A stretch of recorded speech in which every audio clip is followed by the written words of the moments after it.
ಹೋರಾಟ ಹೋರಾಟ ಎಲ್ಲಿ ತನಕ ಹೋರಾಟ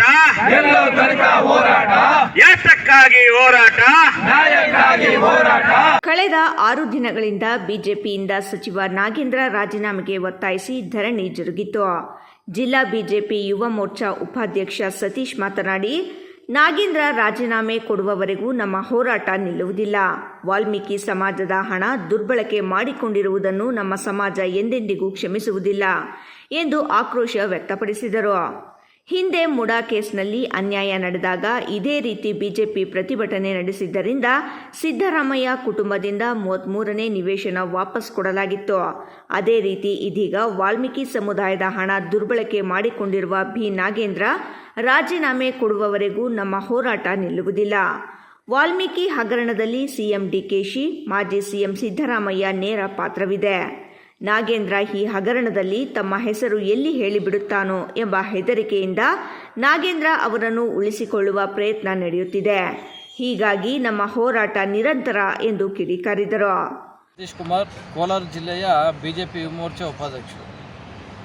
ಬಂಧುಗಳೇ, ಈ ದಿನ ನಾವು ಕೋಲಾರ ಜಿಲ್ಲೆಯ ನಮ್ಮ DC ಕಚೇರಿ ಮುಂದೆ ಇವತ್ತಿಗೆ ಸತತವಾಗಿ 1 ವಾರಗಳ ಕಾಲ ನಿರಂತರವಾಗಿ ನಮ್ಮ BJP ಪಾರ್ಟಿ ಕಡೆಯಿಂದ ನಾವು ಹೋರಾಟನ ಹಮ್ಮಿಕೊಂಡಿದ್ದೀವಿ. ಈಗಾಗಲೇ ನಮ್ಮ ಕೋಲಾರ ಜಿಲ್ಲೆಯ ಎಲ್ಲ ತಾಲೂಕುಗಳಿಂದನೂ ಇವತ್ತು DC ಕಚೇರಿ ಮುಂದೆ ಕೂತು ಇಲ್ಲಿ ಪ್ರತಿಭಟನೆ ಮಾಡ್ತಿರುವಂಥದ್ದು ನಮ್ಮ ಇಡೀ ಕರ್ನಾಟಕ ರಾಜ್ಯದಾದ್ಯಂತ ಜನ ಎಲ್ಲ ನೋಡ್ತಿದ್ದಾರೆ. ಇವತ್ತು ನಮ್ಮ ಮುಳಬಾಗಿಲು ತಾಲೂಕಿಂದ ನಮ್ಮ BJPಯ ಕಾರ್ಯಕರ್ತರೆಲ್ಲನೂ ಬಂದು ನಾವು ಇಲ್ಲಿ ಪ್ರತಿಭಟನೆ ಮಾಡ್ತಿರುವಂಥ ಉದ್ದೇಶ ಈ ಭ್ರಷ್ಟ ಕಾಂಗ್ರೆಸ್ ಸರ್ಕಾರದ ವಿರುದ್ಧ. ಇವತ್ತು ನೋಡಿ, ನಮ್ಮ ಕಾಂಗ್ರೆಸ್ ಸರ್ಕಾರದ ಸಚಿವ ನಾಗೇಂದ್ರ ಅವರು ಈ ಒಂದು ಭ್ರಷ್ಟಾಚಾರದ ಹಗರಣದಲ್ಲಿ 187 ಕೋಟಿ ಹಗರಣದಲ್ಲಿ ಸಿಗಾಕ್ಕೊಂಡು ಅವರು ಜೈಲಿಗೂ ಸಹ ಹೋಗಿ ಬಂದರು.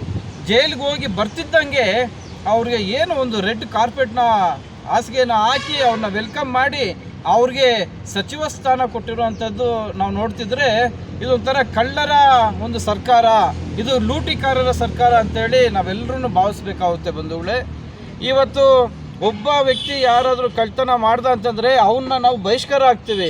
ಇವತ್ತು ಈ ಒಬ್ಬ ವ್ಯಕ್ತಿ ಕಳ್ತನ ಮಾಡಿದ್ದಾರೆ ಅಂತಂದರೆ ನಮ್ಮ ಗುಂಪಲ್ಲಿ ನಾವು ಸೇರಿಸ್ಕೊಳ್ಳೋದಿಲ್ಲ, ನಾವು ದೂರ ಇಟ್ಬಿಡ್ತೀವಿ. ಏಕೆಂತಂದರೆ ಜನ ನೋಡಿದಾಗ ಆ ಕಳ್ಳನ್ನು ನೋಡಿ ನಮ್ಮನ್ನು ಕಳ್ಳ ಅಂತೇಳಿ ಎಲ್ಲಿ ತಿಳುವಳಿಕೆಯಲ್ಲಿ ತಿಳ್ಕೊಳ್ತಾರೆ ಅನ್ನೋ ಒಂದು ಉದ್ದೇಶದಿಂದ ದೂರ ಇಡ್ತೀವಿ. ಆದರೆ ಈ ಕಾಂಗ್ರೆಸ್ ಸರ್ಕಾರ ಏನು ಮಾಡ್ತಿದೆ ಅಂತಂದರೆ ಈ ಒಂದು ನಿಗಮಗಳ, ಈ ಅಭಿವೃದ್ಧಿ ನಿಗಮಗಳ ದುಡ್ಡನ್ನ ಲೂಟಿ ಮಾಡಿರುವಂಥವ್ರಿಗೇ ಸಚಿವ ಸ್ಥಾನ ಕೊಡುತ್ತೆ ಅಂತಂದರೆ ಇದರ ಉದ್ದೇಶ ಏನಾಗಿದೆ? ಈ ಒಂದು ಕಾಂಗ್ರೆಸ್ ಸರ್ಕಾರ ಆ ಒಂದು ನಾಗೇಂದ್ರ ಅವರು ಜೈಲಿಂದ ಬರ್ತಾ ಇದ್ದಂಗೆ ಅವ್ರಿಗೆ ಸಚಿವ ಸ್ಥಾನ ಕೊಡ್ತಾರೆ ಅಂತಂದರೆ ಇದರಲ್ಲಿ ನಾವು ಅರ್ಥ ಮಾಡ್ಕೋಬೇಕಾಗುತ್ತೆ. ಅವರ ಒಂದು ತನಿಖೆಯಲ್ಲಿ ಈ ಕಾಂಗ್ರೆಸ್ನ ನಾಯಕರ ಹೆಸರನ್ನ ಬಟಾಬೈಲು ಮಾಡಿಲ್ಲ. ಆ ಬಟಾಬೈಲು ಮಾಡದೇ ಇರೋದ್ರಿಂದ ಅವ್ರಿಗೆ ಸಚಿವ ಸ್ಥಾನ ಕೊಟ್ಟಿದ್ದಾರೆ. ಅಕಸ್ಮಾತ್ ಏನಾದರೂ ಇವರು ಸಚಿವ ಸ್ಥಾನ ಕೊಡ್ದಿರ ಅವ್ರನ್ನೇನಾದರೂ ಬಹಿಷ್ಕಾರ ಮಾಡಿದರೆ ಈ ಒಂದು 187 ಕೋಟಿ ಹಗರಣದಲ್ಲಿ ಯಾರ್ಯಾರು ಭಾಗಿಯಾಗಿದ್ದಾರೆ, ಈ ಕಾಂಗ್ರೆಸ್ ನಾಯಕರು ಯಾರ್ಯಾರು ಭಾಗಿಯಾಗಿದ್ದಾರೆ ಅವ್ರ ಹೆಸರು, ಎಲ್ಲರ ಹೆಸರನ್ನು ಇಲ್ಲಿ ಬಟಾಬೈಲು ಮಾಡುವಂಥ ಸಂದರ್ಭ ಇರ್ತಾ ಇತ್ತು. ಹಾಗಾಗಿ ಆ ಒಂದು ಕೆಲಸ ಆಗಬಾರ್ದು ಅಂತೇಳಿ ಸಚಿವ ನಾಗೇಂದ್ರ ಅವರಿಗೆ ಸಚಿವ ಸ್ಥಾನ ಕೊಟ್ಟಿದ್ದಾರೆ. ಈ ಕೂಡಲೇ ವಾಲ್ಮೀಕಿ ಅಭಿವೃದ್ಧಿ ನಿಗಮದ ಒಂದು ಹಣನ ಲೂಟಿ ಮಾಡಿರುವಂಥ ನಾಗೇಂದ್ರ ಸಚಿವರನ್ನ ಈ ಕೂಡಲೇ ಅವ್ರನ್ನ ಕೈ ಬಿಡಬೇಕು, ಸಚಿವ ಸ್ಥಾನದಿಂದ ರಾಜೀನಾಮೆ ತಗೋಬೇಕು, ವಜಾಗೊಳಿಸಬೇಕು ಅಂತೇಳಿ ನಮ್ಮ ನಿರಂತರವಾದಂಥ ಒಂದು ಹೋರಾಟ ನಡೀತಾ ಇದೆ. ಖಂಡಿತವಾಗ್ಲೂ ನಮಗೆ ನ್ಯಾಯ ಸಿಗುತ್ತೆ ಅಂತೇಳಿ ನಮ್ಗೆ ಭರವಸೆ ಇದೆ ಅಂತ ಹೇಳ್ತಾ ನನ್ನ ಮಾತನ್ನ ಮುಗಿಸ್ತಾ ಇದ್ದೀನಿ. ವಾಲ್ಮೀಕಿ ಸಮುದಾಯದಲ್ಲಿ ಜನ್ಮ ತಾಳಿದ ನಾಗೇಂದ್ರ ಅದೇ ಸಮುದಾಯಕ್ಕೆ ಅನ್ಯಾಯ ಮಾಡಿರುವುದು ಅತ್ಯಂತ ನೋವಿನ ಸಂಗತಿಯಾಗಿದೆ. ಹೀಗಾಗಿ ಬಿಜೆಪಿ ಈ ವಿಚಾರ ಗಂಭೀರವಾಗಿ ತೆಗೆದುಕೊಂಡು ಉಗ್ರ ಹೋರಾಟ ಮಾಡುತ್ತಿದೆ.